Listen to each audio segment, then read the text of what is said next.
Go Gadget. I am Namdi and I am your host. So what do we have here?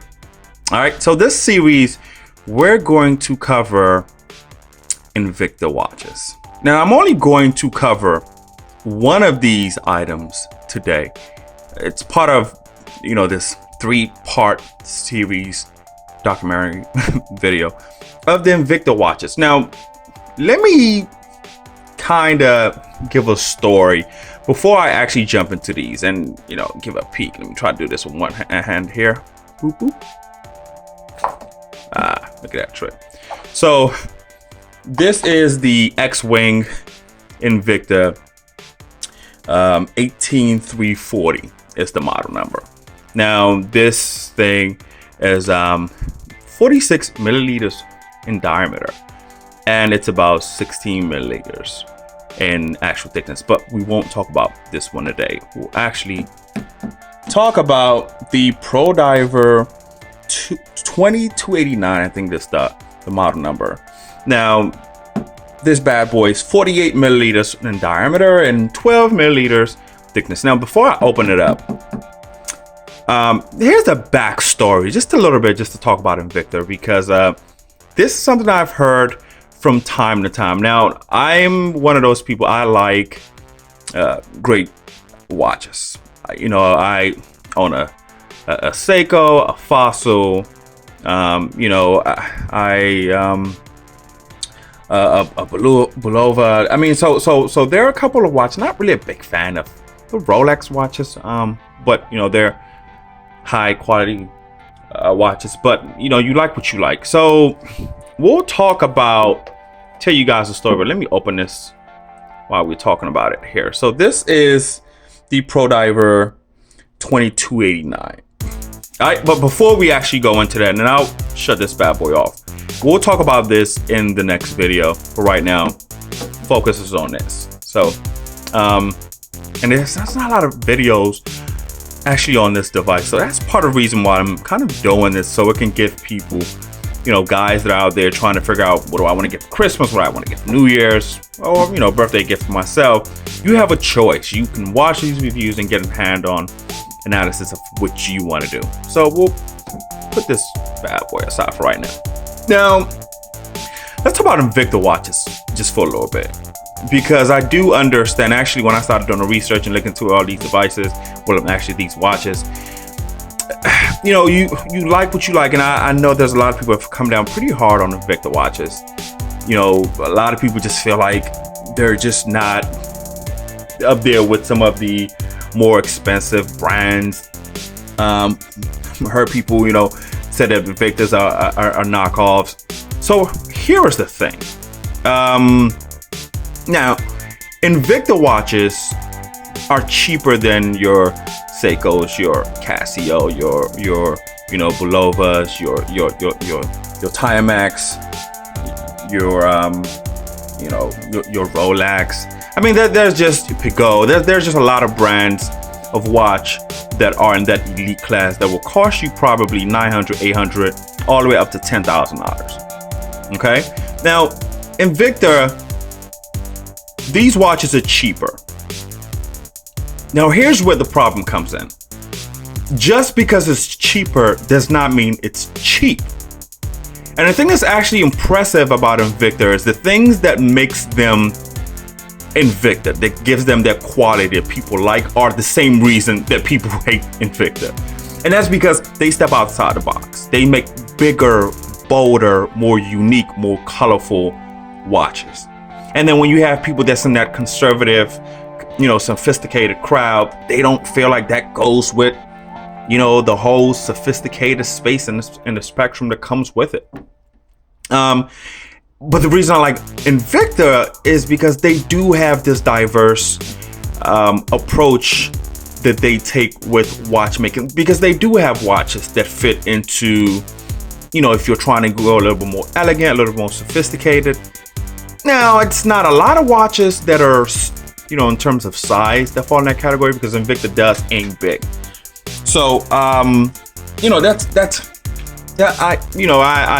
get it. Now, some of the flack that they do get is definitely well warranted. Like, you know, Invicta has a model, I can't remember the name of it, that looks just like the Rolex watch. The only thing you can, matter of fact, if you just remove the Invicta and put the Rolex on it, somebody will mistake it for a Rolex. Now, you know, Grant, I get it. You know, when you start copying other manufacturers like that, that's where, you know, people start calling you knockoff, or you just, you know, people hate you for it. But here's the hard truth. Every industry copies off of the competition. That's just, that's a part of the game. That's just a part of the game. You know, you know how many times Apple and Samsung has gone, you know, back and forth into lawsuits about patented designs and trademarks over it happens. Look at the new Google Pixel. Looks a lot like, you guessed it, the iPhone. Monkey see, monkey do. That's part of the game. Actually, some will say if you're not copying, you're not trying. For example, let's go to the automotive industry. So do you know how many times, you know, BMW and Mercedes have swapped, you know, technology and stolen ideas from each other? That happens all the time. There are a lot of cars that you look at and you're just like, that looks a lot awfully like an Audi or the BMW 745. You do see it a lot. The issue is when they do it, you know, brands that are recognized and have kind of earned their badge, we call it competition. When brands like Invicta and some of these smaller brands that are trying to just, you know, climb the ladder, we call it knockoff. And imitation, you know, is the best.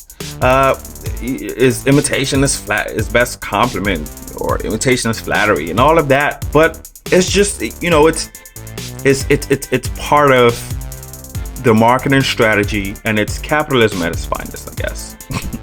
but you know what? No matter what you say about Invicta, yeah, they're a bit cheaper, and I'm not sitting here trying to compare an Invicta to a Rolex, because the problem is you just can't. If you're paying $10,000 for a watch, you expect the quality to be a little bit different, and I think that's where, you know, they kind of differ, because I will say that those watches that cost a little bit more, the qualities are a little bit different. They're a little bit more, you know, polished and refined. For example, in the Rolex, you probably would notice that this on theirs may be real gold, you know, and so I get it. And Rolex is, a lot of their watches are handmade, so that the craftsmanship, the material, everything, the attention to detail, all that has to be accounted for. But what you cannot take away from Invicta is that these watches are quality watches. No matter how you cut it, you can say, you know what, they are knockoff. But what you can't take away from them is they actually make good watches. Like I say, it may not be $10,000 worth, you know, of quality. We get that. But at the end of the day, when you grab, you know, you get an Invicta watch, you can actually, you feel the weight. This is, you know, it's real stainless steel. I mean, this, and the band here is a polyurethane band. I think I said that right. But I'm always a big fan of these poly bands, because they tend to be durable, you know, easy to slide on. But you know, that's just Invicta's strategy, and his signature mark is just kind of come out big, to be different, to be unique, to stand out in the crowd. And they've kind of made a mark, because like I said, I mean, no matter whether you're a big fan of theirs or not, you can't take away from the fact that they make a lot of, you know, watches that appeal to a certain demographic, and those people actually like these watches. You know, so I mean, it's just something that you just have to give them kudos for. You know, it's like, for example, I mean, this is a nice looking watch, but you know, to each his own. So with that said, let's get into this watch review.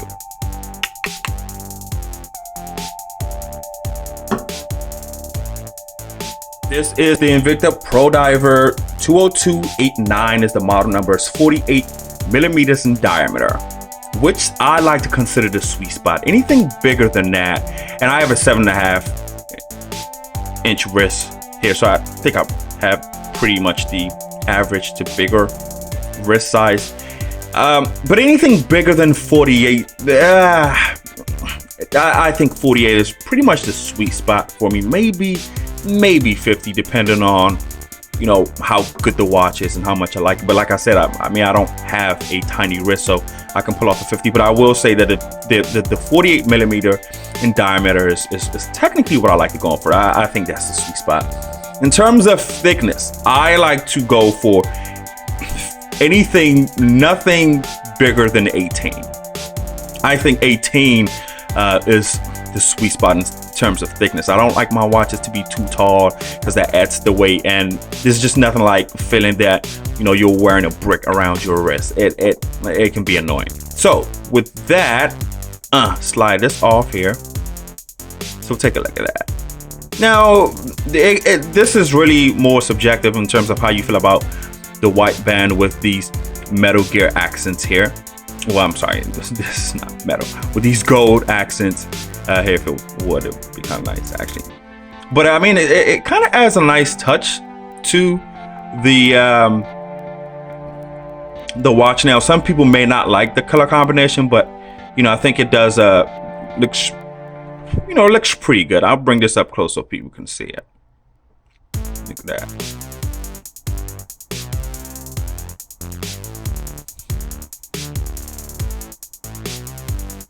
Come on, there we go. Gotta like the V20, man. This thing just does an excellent job of focus. Now, while I'm doing this, now a part of the reason why I wanted to do this video as well for this, and not just for the simple fact, you don't see a lot of videos with these watch devices, but when you do see videos, there are a couple of things that annoy me. First of all, when people do these reviews, they always like to have the watch up close in the camera, like, yeah, you can see like the great details and throughout the entire review. Okay, we understand that. Now, can you back up so we can see what this great watch looks like from afar? So, you know, so you actually need to grasp the concept from a more further dimensional perspective of what this watch looks like. So it's so you can see it from kind of all angles and kind of appreciate it. But I will say that there are three phases when you're purchasing, especially watches. You have those, you know, cartoonish stock photos that you see of a, you know, watch. You may see it and say, oh, okay, well, it's all right. But then when you see the video, you're just like, you know what, all of a sudden I like this watch a lot better than I did with the video. But then it's the third dimension is definitely when you see it up close and personal, and it's a pretty good looking watch. So you have this your dial knob here that you can you know, turn this bad boy to help you with your time telling here.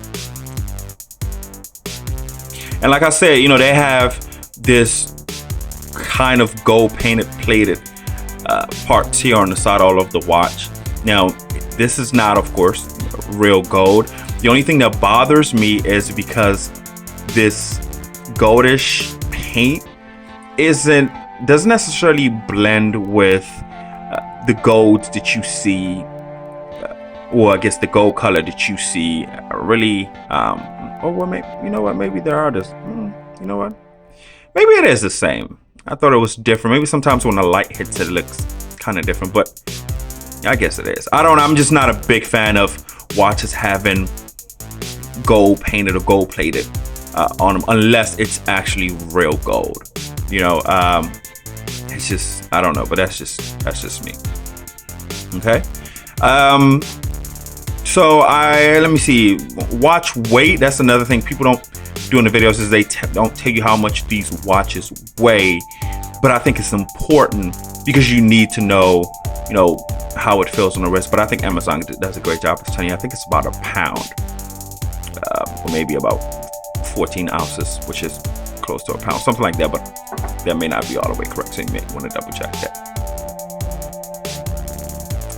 So let me open this bad boy up so you can see the back, and then I'll slide it on so you can see how it looks on the wrist, because that's the other thing about videos, because I forgot to mention the second point that people do that becomes kind of annoying is, you know, you can't do a watch review and not try on a watch.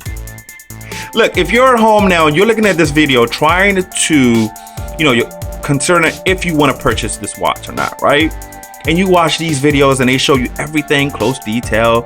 You know, they show you the dial pad on this thing and show you all of these features of the watches. You know, show you the chronograph dial inside and show you how to set it. Now, won't really go into all of that with videos because I think that's wasting precious time. I'm not going to show you how to work the chronograph on this watch or how to set time. People do that in their videos, and I think it's a watch. It's not a cell phone. It's not a high-tech gadget. There's only, you know, one or two ways to set watches. You know, a lot of them are the same. You pull out this crown, you know, to set the time. You may have them certain watches pull it out again to the second gear to set the date, and then you push it back in to start. Now, if it's a quartz watch like this is, that is how you power this bad boy, or that's how you configure this bad boy. Now, if you're talking a mechanical, automatic, or manual, then it's different than this. It will require winding the crown to create that kinetic energy. But of course, we'll talk about that when we have a mechanical, automatic, and manual watch to talk about. But the Invicta Pro Diver is a quartz movement, which means that it's powered by a battery in this bad boy. All right, so yeah, we'll talk about all of that stuff because I'm assuming you know how to set a watch. I want to focus on things what people come to these videos for, is to see what this watch looks like, some of the specs, and what it feels like. Of course, so we'll try this on the wrist and you can get an idea. The Invicta Pro Diver 20289, that's the model number of this phone. So, of this phone, right? Of this watch. So this is what it looks like with the watch on your actual wrist. See, so I'm doing these long reviews so you guys can kind of get an idea of what you're dealing with. So you see how it doesn't really sit up that high. I think now I'm a hairy guy here, so it kind of blends with this nice skin. Okay, no, but if you let's make sure we get a good focus here. Boom. Let me pull it back here so that way you can see what it looks from a distance. Now let me shake it. It got a nice tight grip.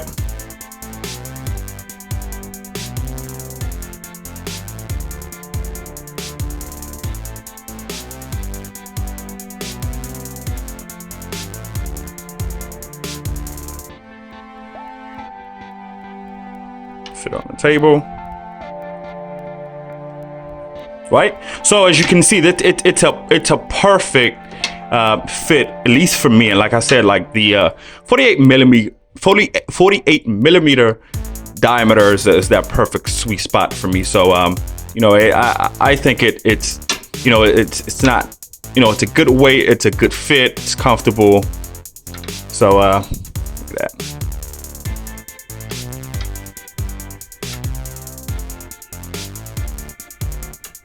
All right. All right, so that's it. That's the Pro Diver 20289. It's a pretty cool watch. Depends on what your taste and what you like. I mean, I personally like this watch. I think it has that nice balance, that nice flair with this, especially with this polyurethane band here. Now, like I said, you gotta, you really have to respect Invicta because they do go out of the box, and I think they step out of the comfort zone a little bit when they're making these watches. And like I said, look, I mean, people have what they like, and I think especially when you're considering watches, it's good to kind of mix up your palette with different type of styles, different type of watches. You can have a Timex, you can have a Casio, you can have a Bulova, you can have a Rolex, a Seiko, like whatever it is that kind of rocks your boat. But I think a lot of times people start comparing these watches, and I think it just comes down to what purpose you want the watch to serve. And here's why I'm not a big fan of Rolex watches, is because two reasons. A watch is designed to create an impression, to send a message, and a lot of times to complete your aura, your look.